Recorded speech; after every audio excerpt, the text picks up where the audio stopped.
Good evening, good afternoon, everyone. I'm Dr. Elizabeth Ward. I'm the Executive Director of the Los Altos History Museum, and it is so nice to have everyone logging in this afternoon. We appreciate all of you taking some time to join us in this conversation about water conservation and smart irrigation.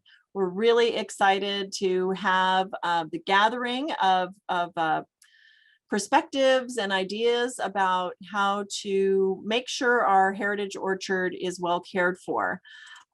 So I am really honored that the Los Altos History Museum received a grant from Valley Water. This is considered a mini grant, and it allows us to try out a couple of different procedures and how to make sure that we're caring for our orchard properly. So we're very, very grateful for Valley Water for giving us the grant. I think we have a representative from Valley Water joining us this afternoon, and I just want them to know how much we appreciate their support of the Los Altos History Museum, of the City of Los Altos, and of our heritage orchard. So thank you so much. Yay, little clap for Valley Water, spreading money around the county, helping us all live healthier lives. So that's awesome. I am really excited to be a part of something that we call the Orchard Commons Committee. The museum started the Orchard Commons Committee because we had an amazing volunteer that came along and offered us an opportunity to start a dialogue around our entire Civic Center and all our neighbors that lived near the orchard here in Los Altos. The Orchard Commons Committee, I think, really embodies the principles. Sorry, mute there. The Orchard Commons Committee really embodies the principles that our land acknowledgement practice does as well.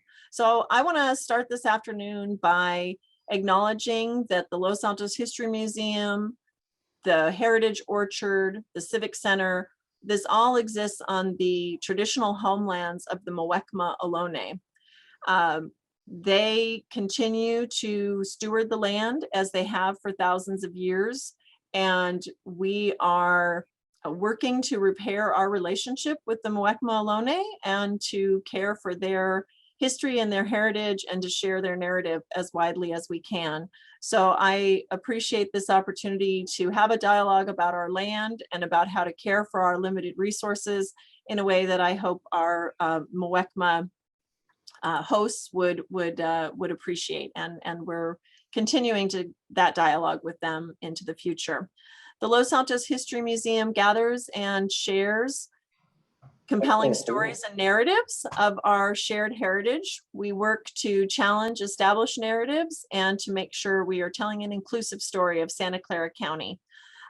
We have an archive here, and we have an amazing group of volunteers. 150 volunteers help us do everything we accomplish here at the museum. Jane Packard, Dr. Jane Packard, is one of those volunteers, and she is going to be leading our conversation this afternoon.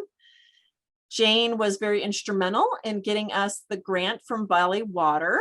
She is a retired professor, and this is just the kind of amazing people that we have around the museum, helping us think broadly about issues, taking something to the next level. So when Jane asked me how could she help at the museum, we started thinking about it, and we said, well, there's this whole orchard right next door to the museum that was planted by J. Gilbert Smith. So for those of you who don't know the story, yeah, so this heritage orchard has been here right next to the museum for a long time without any signage, without any real particular, it was just some trees in the middle of the Civic Center.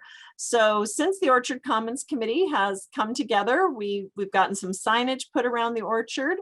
But I wanted to skip forward here one more slide just to tell you about the man who planted. There we go. Oh, I can just do it with my, okay.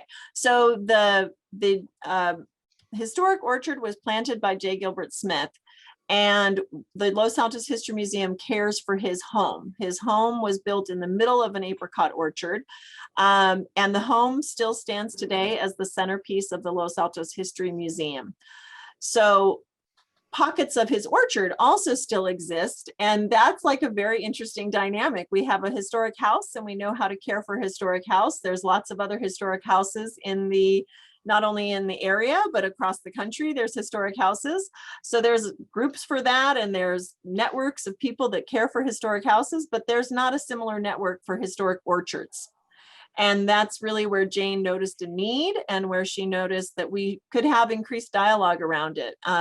So I'm just so grateful that Jane came forward and asked how she could help. And her and I brainstormed a name for this Orchard Commons, kind of based on the Boston Commons idea. And Jane has taken it in extraordinary directions, especially with helping get this grant from Valley Water, which was Jane's suggestion and her idea. And I'm just so grateful for everything Jane has done on your leadership of the Orchard Commons Committee. So thank you, Jane, for making us your retirement project. We are glad to have you as part of our museum family and network. So I'm gonna I'll probably go back a slide, right, Jane? Do you want to start with the lovely photo of everyone at the sign, or do you want to be here? No, let's go forward. And, forward. Yeah, the peek into the past and then where we are now. Okay. So, and the thing to add here is that water tank and the windmill pump that's in the agricultural exhibit at the museum were the technology. They were the innovative technology of the time that allowed for flood irrigation. And then the next stage of innovative irrigation technology was what's being used now. So that would be in the next slide. Okay, well, and thank you we did opened this outdoor agricultural exhibition in 2020. So it was very timely with COVID to have a additional signage. And I want to thank the city of Los Altos and Manny Hernandez for your leadership in helping us get that outdoor agricultural exhibition open to the public. And it was very well received during COVID. People have been walking out there, looking at the windmill, looking at the water pump, and looking at the restored water tank, which we had a grant from the County of Santa Clara to restore the water tank. So we do have a lot of discussion about historic water usage at the Los Altos History Museum. And yeah, thank you, Jane. That is a nice peek into the past that we've got right here. So we'll let you take it into the future for us. I'll stop screen sharing while you introduce the panelists. Actually, why don't you give us the next screen? Okay. Because that shows what was the innovative technology and how the orchard is being irrigated now. And this is why we're so excited that Valley Water has given us the opportunity to go the next step to switch from spray to drip. So our orchardist, Phil Doetsch, will be telling us a little bit more about this technology and about that transition.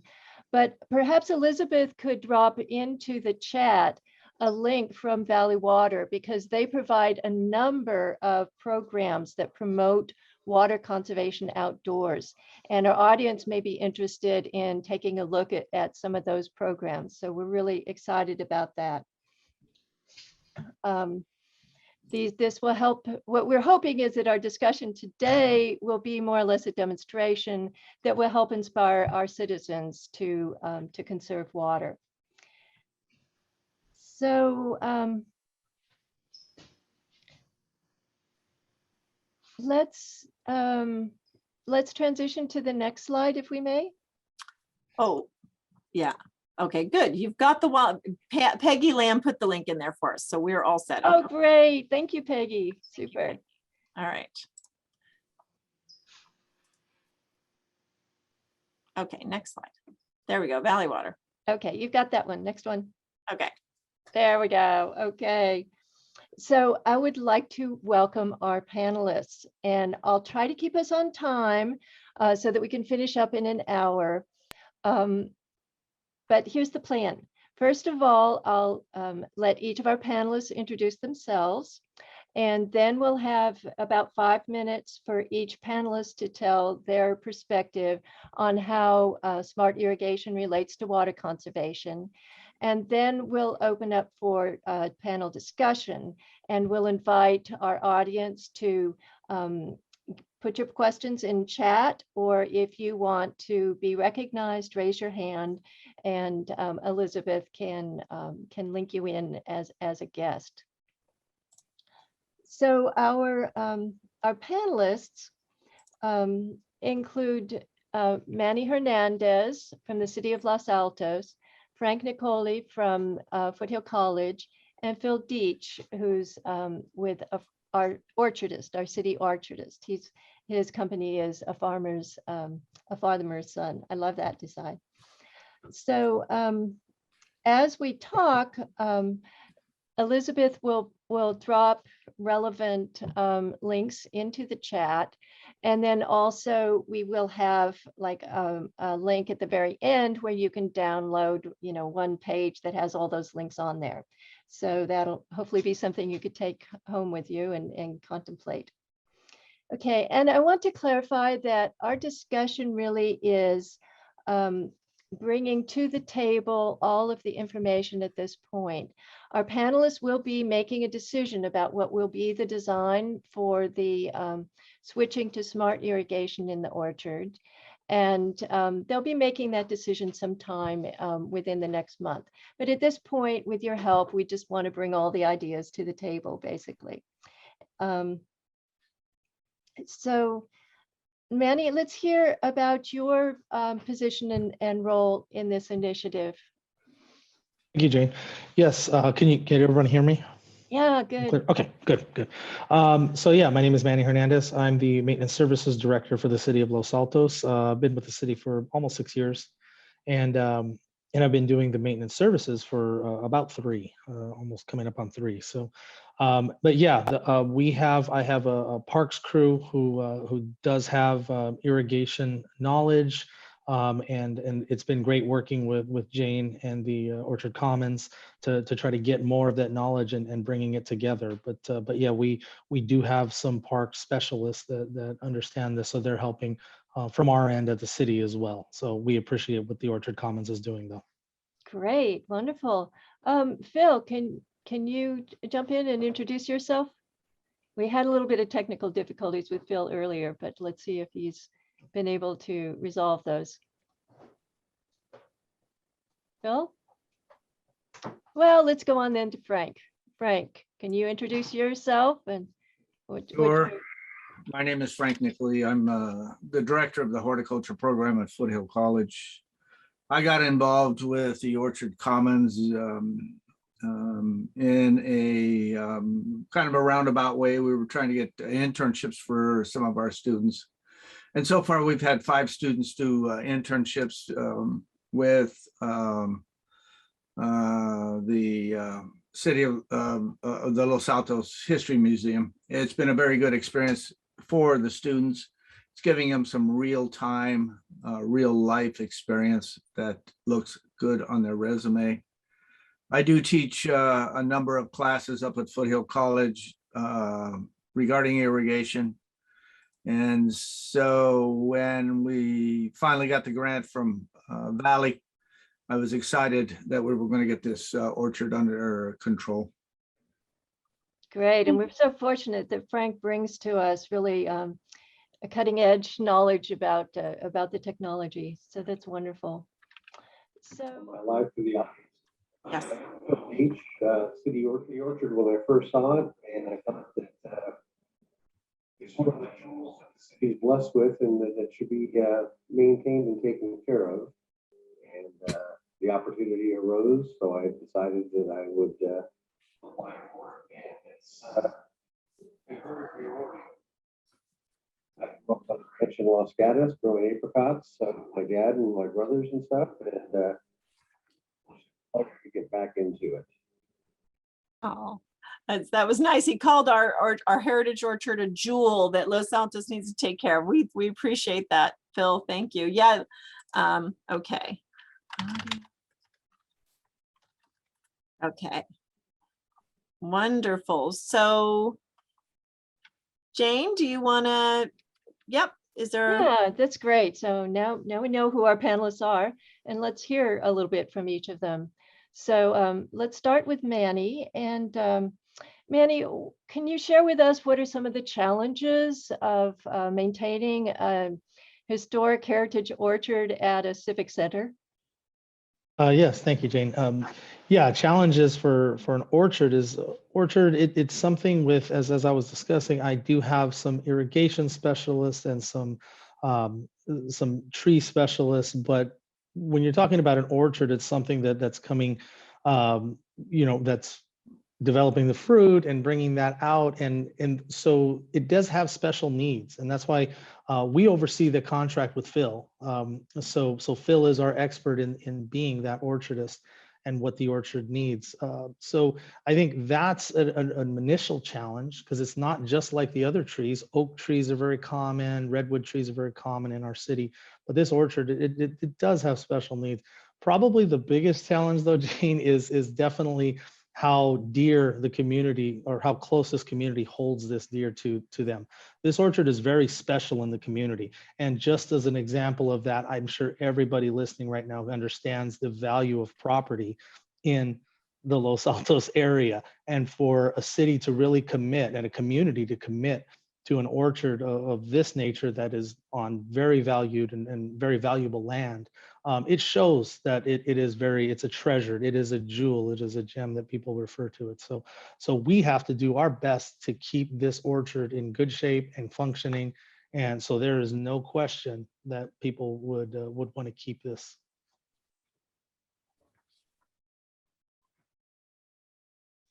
And I think that I'm really proud of the city for taking the lead in thinking about sustainability and water conservation during the time of the drought. Can you talk with us a little bit more about what's involved there? Sure. Yes. So the irrigation has changed. The technology has changed throughout the years, and it's something that obviously is necessary at this point. We've been through a drought a handful of years ago, and we now have identified the need going through this drought that we're currently in. So upgrading this system of irrigation that we're looking at doing is definitely a necessity, just to conserve water during this drought. It also comes into play where ultimately there's a pretty standard for a system like this. It's usually 20 to 50% savings in the bill too. So we're talking about taxpayer money. So being able to use that elsewhere rather than use it on water that may have evaporated or have run off or something in the old way or the old technology of watering these things. And then I go back to how valuable this orchard is to the public. If we can irrigate properly the trees and get it to the root zones that the water is needed, you're going to have healthier trees, and then the orchard is going to look better. It's going to produce more fruit, and then it reduces the labor that Phil and his crews would go through to lay out every so often the irrigation lines. We will have this in, and it'll just be an ongoing maintenance from through checks and stuff. So it's really important that we do something, and especially with the drought, let's do something now. So that's where the city standpoint is on this. Great. Elizabeth, could we go forward to the slide that says considerations? I think Manny has just done a really good job of kind of summarizing what are some of the considerations that he has to work with there. Did we have them all up there, or would we miss something there, Manny? Yeah, looks like you have it all. Kind of sums it up. Great. Okay.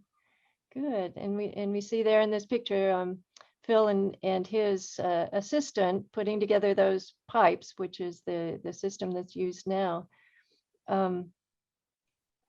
So are we Try Phil again? Do you want to try him again and see if we can hear him? Yeah. Let's see if we can hear from Phil with his perspectives on transitioning from this technology, which was the old, to the new. I guess I can talk a little bit about how with the sprayer, it sprays really his goal is to cover the entire orchard. And with our micro irrigation, it will be more like precision irrigation. Transitioning from the old system to the new system is going to be a giant leap forward. The equipment we're using right now is quite antiquated and does disperse a lot more water than the orchard actually uses or needs. But but going to a higher tech and lower volume of water use system, it should be able to produce a healthier tree along with other maintenance. And one, we can probably increase the number of times we water a year and still use less water than we're currently using. Frank may have a bit more on that as far as the technical end of it goes, but I think the transition should go fairly smooth, you know, provided that we're dealing with a well-established orchard.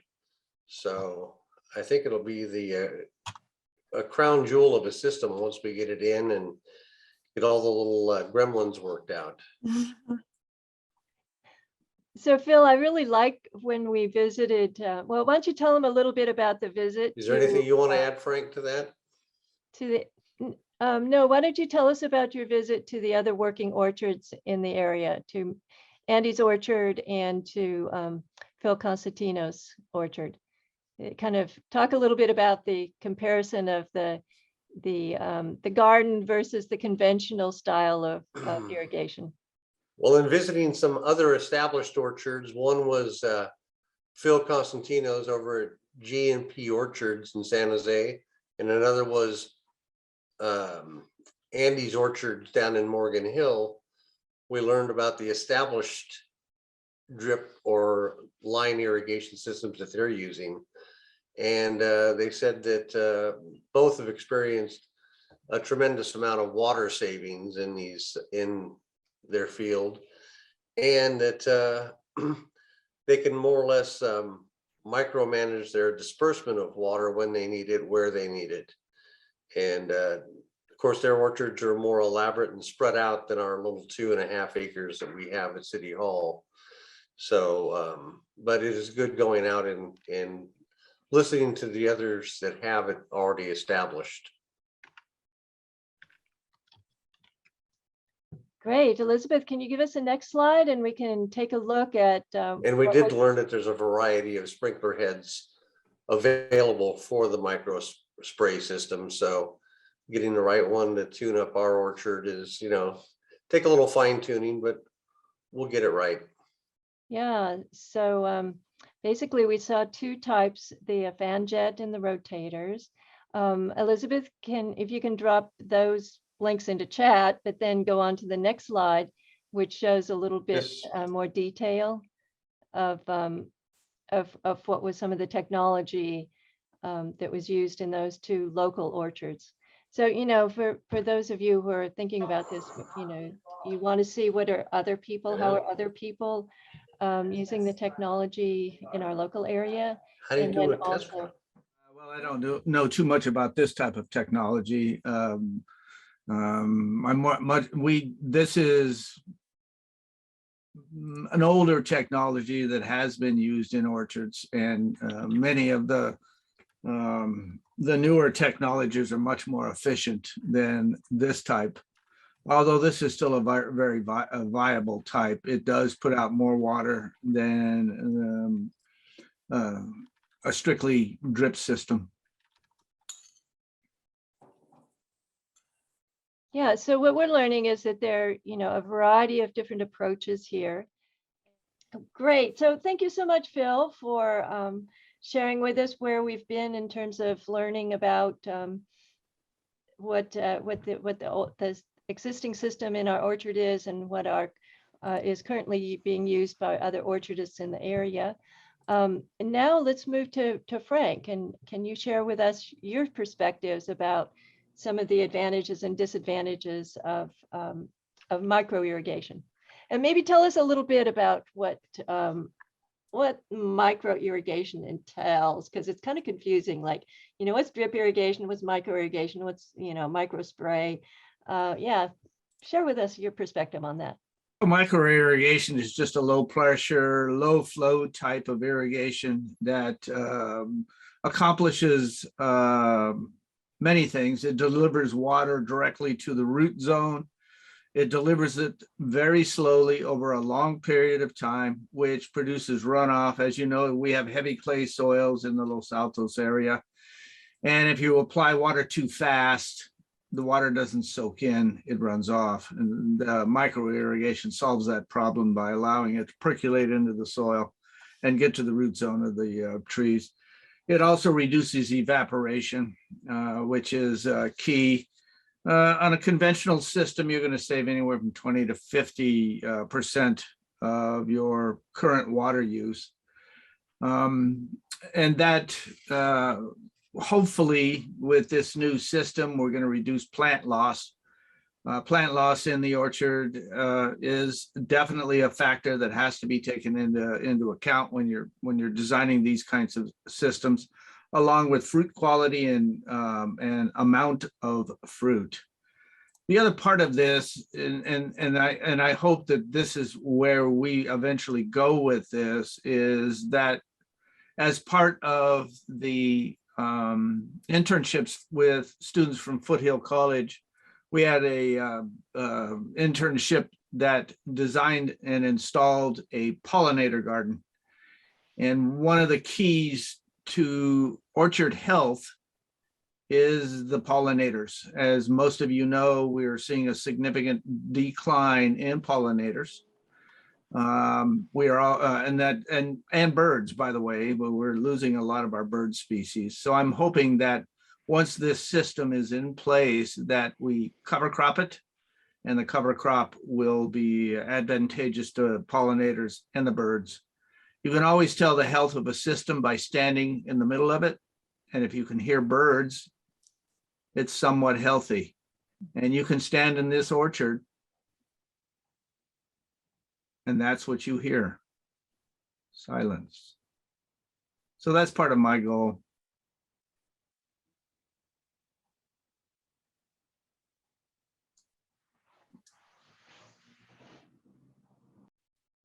These are some of the systems that we're currently looking at. Netaphim, I'm very familiar with Netaphim. We've been using it up at Foothill College, converting a lot of our spray systems to a Netaphim system with very good results. Significantly less water, significant plant health. We like that system. We also like the Hunter system with their drip systems. Hunter has been very generous to Foothill, and they do provide a very good micro irrigation system. I'm working with representatives from both Hunter and Netaphim on methods to design this system, and they're both very, very active in this process, and hopefully we can come up with some solutions in the very near future as to what we're actually going to do, and then get it in the ground, and then start monitoring how much water we're actually using. We're going to be putting in water meters so that we can monitor.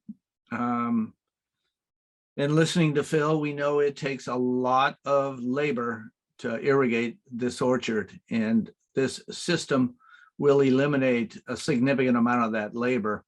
It will not eliminate the maintenance side of it. There's still going to be some maintenance with the system, but hopefully that maintenance declines over time so that the system is a turnkey system.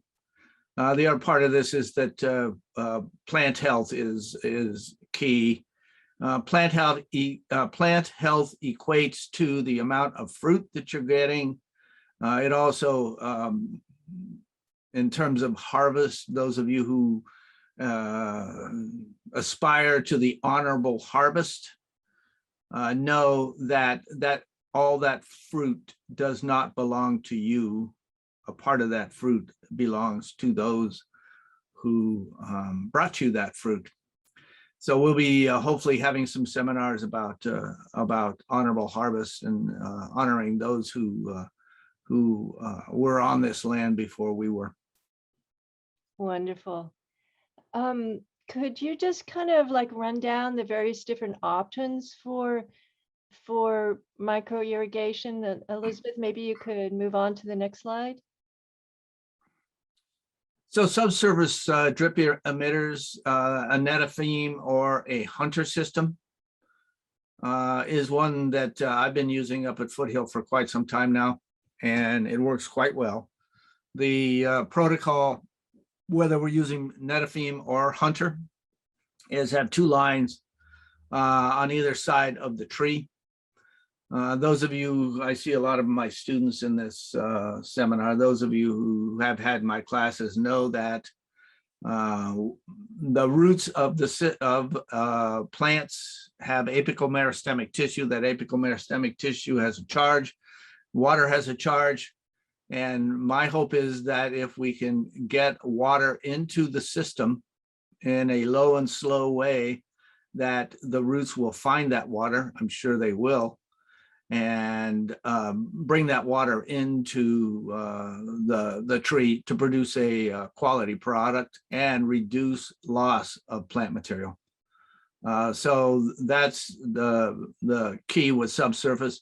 Surface micro sprays. The issue with the surface micro sprayers is that we sometimes have some damage from squirrels. They like to chew on it. They sharpen their teeth on it. So they're more squirrel targets, in my opinion. That's one of the reasons that I don't use it up at Foothill College, but it's still an option that we're looking at.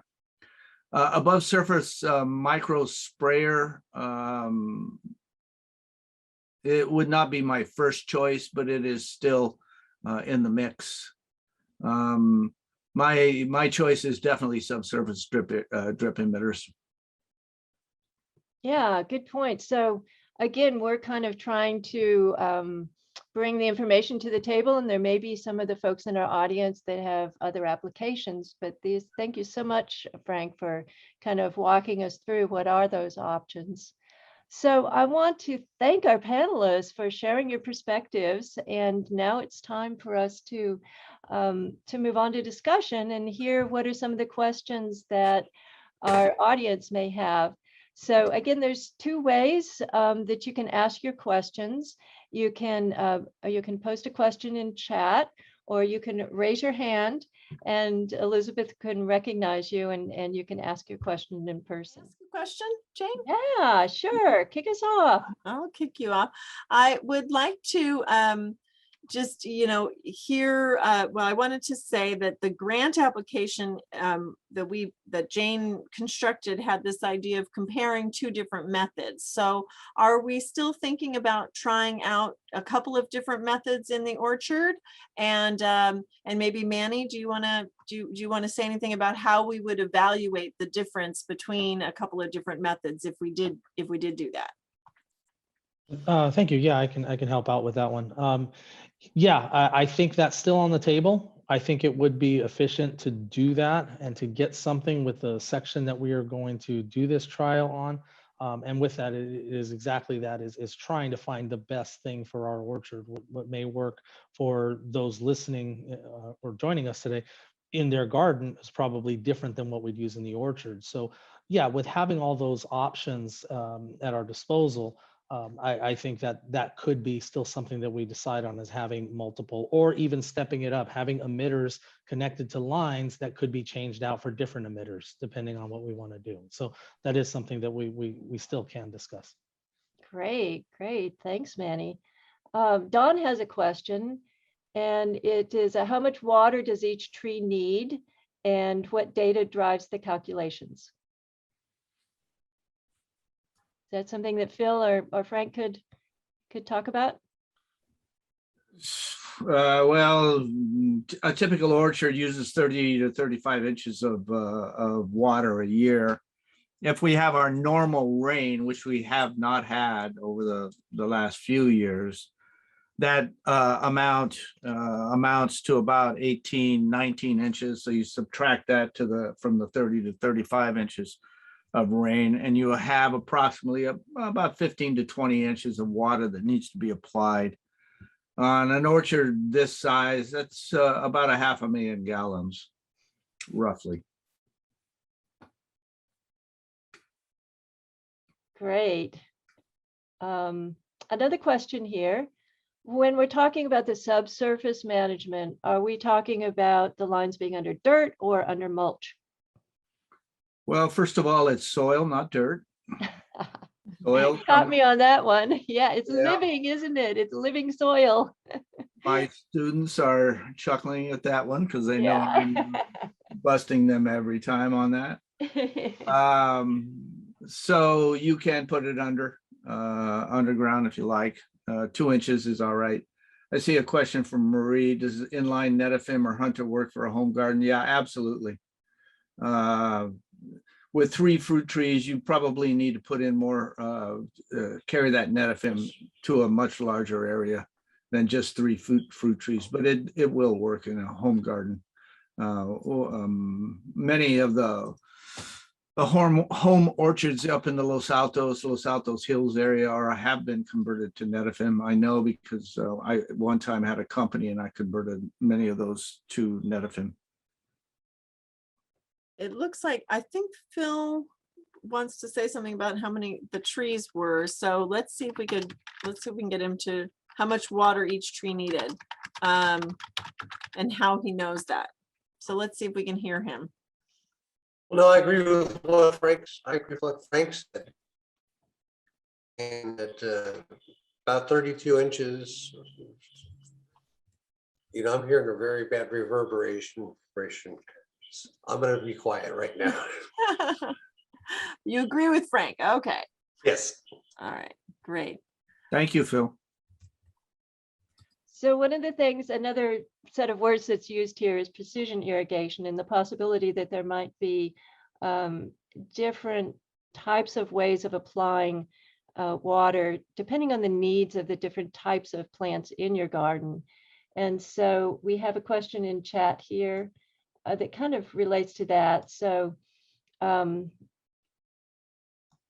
question from Paul is that we have a large yard and plan to plant 12 to 15 semi-dwarf fruit trees. Oh, I'm so envious. That would be great. How far would you typically space semi-dwarf trees from one another?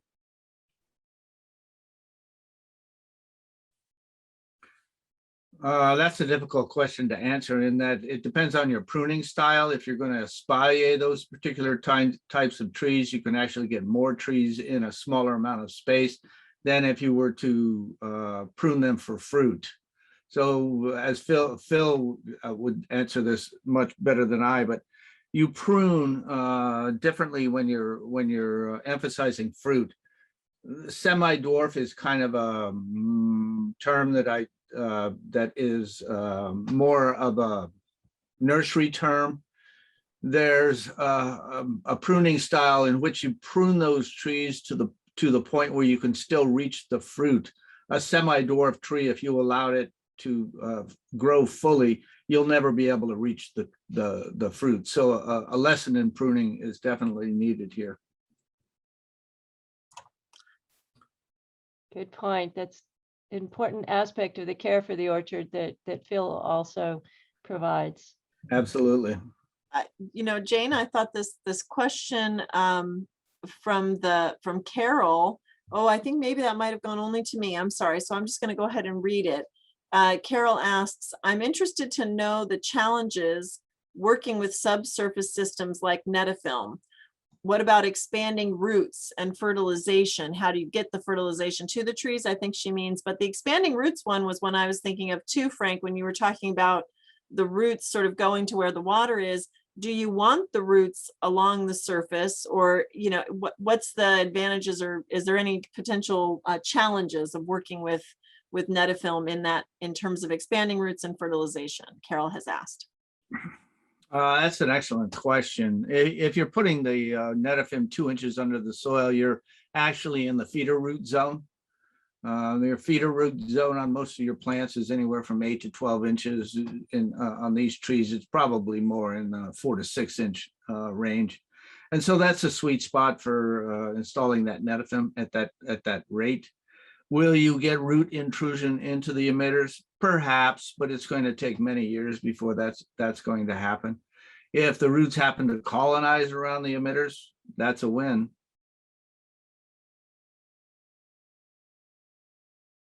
So I wonder if Manny wants to tell us about his experiencing some of the orchards. I guess, wasn't it a pistachio orchard that you said you visited where they were doing that kind of drip emitter irrigation in contrast to what we observed here? Yes, and that's something that was surprisingly pleasant in my trip to the Central Valley. Was I ran into a pistachio farmer, and he showed me his 25 acres, and the emitters that he had were very simple, and I think it's definitely probably a benefit for those who are looking or here regarding their garden or their small orchards or just trees in general. Yeah, it was just the basic drip emitter that he had on those lines, and he was, very successful. The trees were very healthy, and I know it's a Central Valley, but he talked about reducing his water immediately when he made that switch over there. He did, based on the 25 acres and the water pressure he had. He was telling me that he had to get some boost in that pressure taken care of. But outside of that, I saw his system and I saw the emitters, and they're anything you can go to any of the hardware stores and get now. And in fact, I use those same emitters in my garden. So, It's always good to go with something you've had experience with. Yeah, no, and it was really good though to see that we can get up to a spray emitters that we looked at in our other orchard visits, all the way down to something simple. And by the way, what he showed me, easy to manage. He had a toolbox of emitters and some of the connectors when the lines get cut. But yeah, it's really easy for anyone to deal with something like that. Mhm. So, So Manny, did a he, follow-up question on that. Did he use like the 4 gallons per hour emitters, and how many did he have around a pistache tree? I mean, like, that's kind of surprising that someone would use that for a nut tree. Yeah, I did, and he's been very successful with it. I was looking at it too, and he had the emitter spaced one near the trunk, one. Mhm. I was talking about, and he had just one line going through. He had one near the trunk, and then one in between the trees. And he was talking about exactly what Frank was talking about, how the roots, the expectation is those Mm. roots, they're charged, they're going after that water. So in between each tree, he had essentially one near the trunk, and then one in between the two trees adjacent to it. And it was just one line. And he was telling me he would run it, I think he was running it up to once a week for about 8 hours. So that was his session of drip. But I did not get the flow on the emitters themselves though. So. Can I ask if the drip irrigation system, does that affect the plowing or because I think Phil uses a tractor in some case. So how does drip irrigation work with the other the other equipment and the other needs of harvest time or anything like that? Do you have to use a different type of equipment when you do your harvesting or when you do your mulching or fertilizing? Well, you shouldn't have to, because we're going to run it close to the trees themselves, and Phil will have a predetermined route. So we're not going to cross. It's all going to be going one way, east, west, or north, south. So it shouldn't affect it at all. so I'll just jump in there too. That was kind of one of the things we talked about when we looked at our local orchardist, because Phil Cosentino's orchard is more like a garden. The plants are very close and the whole place is mulched, and there's no need for tilling between things. The more conventional style at Andy Mariani's orchard, there is the tilling along the rows between the trees. So the irrigation runs along the rows and then it's tilled in between. But what we're talking about is what Phil is suggesting is that we have kind of a hybrid system where we mulch heavily along each of the rows along the irrigation line and then till in between. Any comments on that? Yeah, one thing that I'll add, and this goes for the pistachio orchard that I visited this last weekend. With all of those orchards that we have visited over time, the one difference in our orchard is they weren't completely organic, so they were able to spray. So that's something that we do not do in our orchard. We don't spray, so we are always looking for either organic solutions or some kind of integrated pest management through our orchard. But yes, our orchard in the city proudly is organic. So Yeah, Yeah, which means no spray means that the weeds can grow and they take water away also. So that's what the disking is about, I guess. Yeah, Yes. good point. So do we have any more questions that have come up? I see that Peggy Lamb had to leave us. She's with Valley Water and she's been wonderful to work with. And so anyone who, you know, who's interested in these topics, she works with both a mini grant program and then also a program to upgrade irrigation systems. So Andy Mariani actually had taken advantage of that in his orchard. So it looks like Don has a question. Or did we missed a couple of questions here, I So think. some new ones are coming in. Yeah, great, Yeah, great. a few more questions have come Okay. in. So Don has a new one here. Yes. Okay, And VG has one too. okay. So Don asked, the MG orchard at Marshall Powell Park has 3 to 6 inches of mulch everywhere. Weeds are minimal and managed by hand. Oh, Don, that's wonderful to hear. Yeah, so we definitely want to come visit you and take a look at how you're managing your area and look forward to it. We'll actually be out there on Friday. So so thanks, Don. Yeah, I think the cooperation of going to visit the other orchards has just been a really interesting conversation and a Yeah. learning experience for everybody. Cross-fertilizing ideas, but also then trying to figure out, given our unique situation of an orchard at a civic center, you know, what do we fine tune this? I love this, you know, precision irrigation idea. Okay, so there's a question. Pardon me. This is Don. Yeah, I didn't know you were coming Friday. So be sure and let me know when so I can be there. okay, we'll be there at 2, and we're going to be looking at the integrated pest management for squirrels. Nobody has brought up any questions about squirrels yet, but that's definitely on our mind. Okay, 2 o'clock Friday. Because Friday, yeah. I got all kinds of. I'd love to talk to you about how we've already done what you're doing. We're using super. Netaphim. The trees love it. Oh, good. So yeah, we'll see Yeah, you Friday. great resource in our community for others listening in too. Wonderful, thanks. Good to see you there. Okay, we have a question. Will there be a new valve installed for this zone? Yeah, and I think VG had this question on where we're drawing the water from. So I think they go hand in hand. But we currently have irrigation to some of the areas around the orchard. We have abandoned some of those. They're old. We're not. We're trying to minimize lawn, and that's what they were irrigating at the time, was lawn. So we've abandoned some of the areas, and we believe that we have enough pressure in the valves that we currently have, and we have that metered already. So that's where what we're doing now is probably going to originate from, is what we already have in place. And that's where the test area is going to be.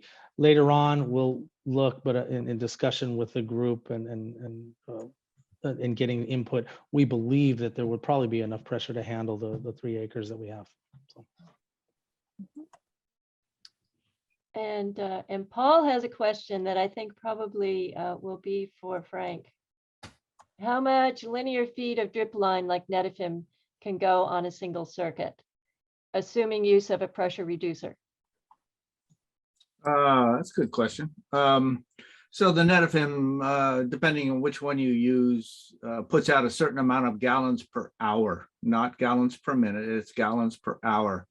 If in fact we went with a 0.9 gallons per hour emitter and the backflow device is able to deliver anywhere from 8 to 12 gallons per minute, that means that we have 480 gallons of water per hour that is available to us, which means at a 0.9 rate, you can put out 480 feet of Netaphim. If in fact that backflow delivers more water, then we can actually stretch out more Netaphim. It's a matter of how much do we have to maximize the amount of hose that we can lay out at any given time. Good, good.